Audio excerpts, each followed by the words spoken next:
आओ हमसे मिलकर चले डीलक्स टीवी के समाचार के संग। अब छेड़ेंगे भ्रष्टाचार, अन्याय, आतंक, अत्याचार के खिलाफ जंग। कर देंगे माफिया, अवैध कारोबार, प्रशासनिक लचर व्यवस्था को भंग। भर देंगे शहर विकास और जनता के उत्थान में इंद्रधनुषी रंग। आओ सब मिलकर चले सुधीर गुप्ता और डीलक्स समाचार के संग। राइस मिलरों के उठाव के लिए अनुबंध नहीं कराने से समर्थन मूल्य पर धान खरीदी प्रभावित है। बीते 14 नवंबर से खरीदी शुरू हो गई है, लेकिन अब तक सभी 100 खरीदी केंद्रों से एक बोरा भी धान का उठाव नहीं हुआ है। धमतरी जिले के राइस मिलर्स का 46 करोड़ रुपए से ज्यादा का बकाया है। इस वजह से कस्टम मिलिंग का विरोध कर रहे हैं। जिले में बीते 12 दिनों की खरीदी में 15,129 किसानों ने अपना धान बेचा है। इसकी मात्रा करीब 65,030 टन है। राज्य सरकार ने धमतरी में यह धान करीब 150 करोड़ रुपए की लागत से खरीदा है। 15 दिन की खरीदी के बाद जिले के अधिकांश खरीदी केंद्रों में धान का स्टॉक जमा हो गया है। वहीं कस्टम मिलिंग कार्य करने वाले 98 उसना और 185 अरवा राइस मिल है, जिन्हें मिलिंग खाते में अभी भी 46 करोड़ का बकाया है, जिसका भुगतान लटका हुआ है। मिलर्स कांग्रेस शासनकाल में कस्टम मिलिंग की निर्धारित दर 120 रुपए क्विंटल को अब भाजपा सरकार द्वारा 60 रुपए क्विंटल कर देने से आक्रोश है।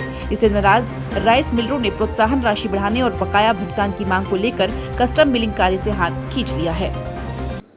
हम शासन की कस्टम मिलिंग नहीं करेंगे, इस बात का हमने निर्णय लिया है। धमतरी में 200 जिले में 220 राइस मिलें होगी।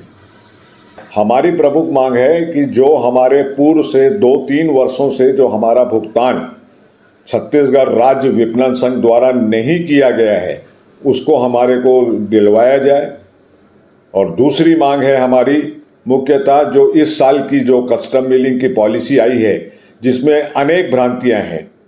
एक तो उन्होंने क्या किया है, जो हमारे को 120 रुपया कस्टम मिलिंग का प्रोत्साहन राशि मिलती थी, उसको उन्होंने घटा के 60 रुपया कर दिया है। और तो और हमारे को उनकी पॉलिसी में यह है कि हमको बिना तौल के धान देंगे। ये कैसे हो सकता है? जब आप तौल से हमसे चावल लोगे तो हमको तौल के धान देना पड़ेगा आपको। ये हम राइस मिलर शासन के शासन का जो सबसे महत्वपूर्ण कार्य है, जो छत्तीसगढ़ में किसानों का जो समर्थन मूल्य और बोनस सहित जो धान खरीदी करते हैं, उसका अंतिम निराकरण यदि कोई करता है तो राइस मिलर ही करता है। और सरकार द्वारा राइस मिलर के साथ इस प्रकार का सौतेला व्यवहार ये समझ से परे है। भी अब आगे की क्या रणनीति है, आगे की हमारे सब प्रदेश एसोसिएशन वाली जैसे बताएंगे, उस हिसाब से हम लोग भी आगे बढ़ेंगे उस रणनीति पे। देखिए, छत्तीसगढ़ शासन का जो इस साल का रवैया राइस मिलर्स के प्रति है वो सहयोगात्मक नहीं है। गत वर्ष हमें पिछली सरकार ने 120 रुपये प्रति क्विंटल प्रोत्साहन राशि दी थी। इस बार शासन 60 रुपये करने जा रहा है उसको। विगत 3 वर्षों से हमारे कस्टम मिलिंग के विभिन्न मदों के भुगतान लंबित है छत्तीसगढ़ शासन के पास। उन भुगतान को कब पूर्ण करेंगे, इसके संबंध में सरकार कोई भी ना आश्वासन दे रही है, ना ही कोई पहल कर रही है। ऐसी स्थिति में कस्टम मिलर के सामने समस्या ये आ गई है कि हमें जो धान उठाव के लिए बैंक गारंटी और FDR जमा करने होते हैं, उसकी व्यवस्था हम कहाँ से करें। हमारी 3 प्रमुख मांगे हैं। प्रोत्साहन राशि गत वर्ष की तरह 120 रुपये रखी जाए, परिवहन दर पिछले सालों की तरह रखी जाए और लंबित वर्षों का भुगतान हमें तत्काल प्रदान करें। 3 प्रमुख मांगे यही है हमारी।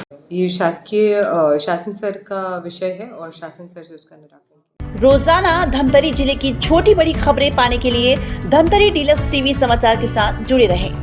हर खबर पहले पाने के लिए हमारे YouTube channel Dhamtari deluxe TV को सब्सक्राइब कर बेल आइकॉन जरूर दबाएं। इसके साथ ही साथ हम आपको रोजाना धमतरी जिले की छोटी बड़ी खबरों से आपको रूबरू कराते रहेंगे।